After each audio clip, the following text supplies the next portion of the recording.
comment perdre du bas du ventre? T'as dû souvent l'entendre celle-là. Alors, il faut savoir que tous les individus vont stocker du gras de manière un petit peu différente. Donc, par exemple, il y a une personne qui va stocker plus sur les bras, plus sur les pectoraux, plus sur le ventre, plus sur les cuisses. Tu le vois, par exemple, une nana va avoir plus tendance à stocker sur les fesses et sur les jambes. Exact. Un garçon, tu vois, il pourra être mince, mais avec du ventre.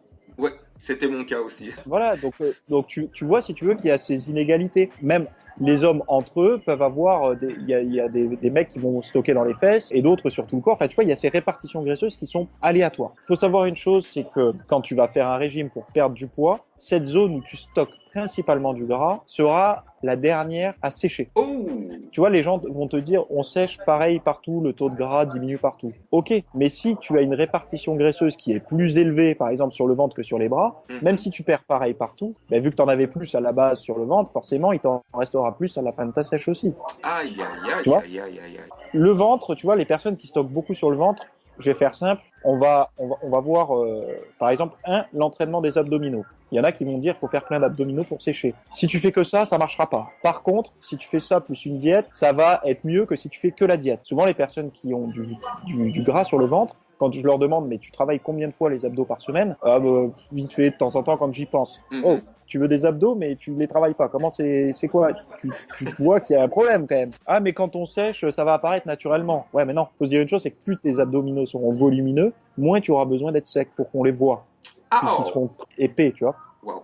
Ça, c'est voilà. Autre chose, tu vois, travailler les abdominaux en séries plus ou moins longues, tu vois, avec des poids lourds, des séries longues un petit peu de manière variée, mais surtout en séries longues, ça va vasculariser, apporter du sang et dynamiser un petit peu cette zone qui était pas forcément irriguée. Donc, s'il y a des acides gras à faire circuler, tu vois, si tu dois détacher un peu du gras, c'est bien de faire circuler le sang dans cette zone. Donc, les travailler régulièrement, les irriguer, etc., pour que tu aies plus de chances de déstocker du gras. Après, le dernier point qui est le plus complexe, c'est le stress. Quand tu es stressé, très stressé, anxieux, tu vas fabriquer une hormone qu'on appelle le cortisol. Et le cortisol, cette hormone, elle est faite en gros pour te faire survivre, pour te protéger. C'est-à-dire que face à un stress, elle va inhiber un petit peu la digestion, toutes ces choses-là pour te donner de l'énergie pour pouvoir combattre le prédateur ou fuir. Mais tu vois, par exemple, si tu commences à moins manger, elle va créer un état de stress aussi et encourager le stockage des calories au niveau du ventre, principalement. Donc, c'est-à-dire que plus tu es stressé, plus tu vas encourager la prise de graisse, le stockage des graisses et la rétention d'eau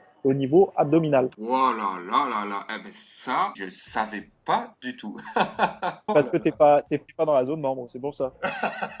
Sûrement. Tu sais, le stress, tu peux en avoir conscience ou non. C'est-à-dire que tu peux te dire, mais moi je suis pas stressé, je suis quelqu'un de zen, sauf que la personne dort 3-4 heures par nuit. Donc elle peut être zen, mais en fait en dormant que 3-4 heures par nuit, elle crée un stress organique. Tu vois, son corps ne récupère pas, il n'y a pas assez de sommeil. Donc ce stress-là se répercute, voilà, sur le physique. Oh là là là là là là. Si tu veux, enfin, remets-toi un petit peu dans le passé. Ah, je te mets sur une île déserte. Il y a quasiment pas de nourriture. C'est à toi de te débrouiller pour trouver de la nourriture. Ton corps, qu'est-ce qu'il veut faire? Lui, il veut survivre, faire fonctionner ton cerveau, ton cœur, tes poumons, tes organes et tout. Principalement, voilà. Des muscles, ça sert à quoi sur une île déserte? D'avoir 42 bras, ça sert à rien. Ah, rien Donc, il du va diminuer, si tu veux, les dépenses d'énergie inutiles. Parce qu'il faut savoir une chose, c'est que plus un muscle est gros, plus il consomme de l'énergie. Donc quand tu vas arrêter de consommer, donc que tu vas t'affamer et que tu vas arrêter de t'entraîner, le corps en fait va utiliser ce qui sert à rien, les convertir, le fabriquer en glucose, etc. pour pouvoir nourrir ton cerveau et tes organes. Mais le corps, quand il est en état de stress comme ça, déjà le métabolisme va ralentir, mais il va se dire waouh, il faut que malgré tout, que j'arrive quand même à stocker un petit peu pour continuer de survivre. Là, tu vois, je vais sur un autre sujet, mais les régimes qui sont trop hypocalorique, au bout d'un moment, les gens disent je stagne et j'ai toujours pas perdu le dernier petit bourrelet en bas.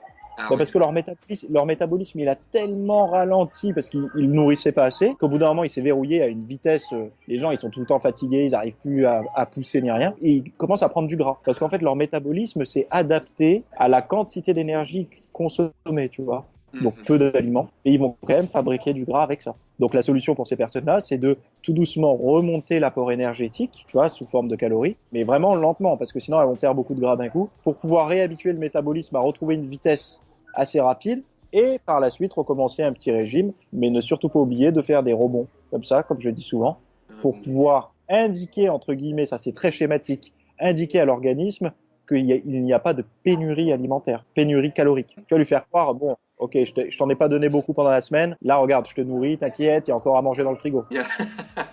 C'est vraiment pour schématiser, mais pour que voilà, Ah ben que c'est tu parlais super. des débutants, c'est pour que les débutants comprennent bien, tu vois, que un régime trop extrême et tout, c'est pas bon, et que ça crée du stress, et que tout ce stress-là mène à la non-réussite, tu vois, et à rester gras en plus. Voilà. Waouh, Théo, c'est magnifique. Je suis sûr que ça va intéresser plus de la moitié des gens ici parce que je reçois beaucoup de questions par rapport à la perte de gras et c'était vraiment une des meilleures réponses que je n'ai jamais eues sur ma chaîne. Je te remercie, Théo.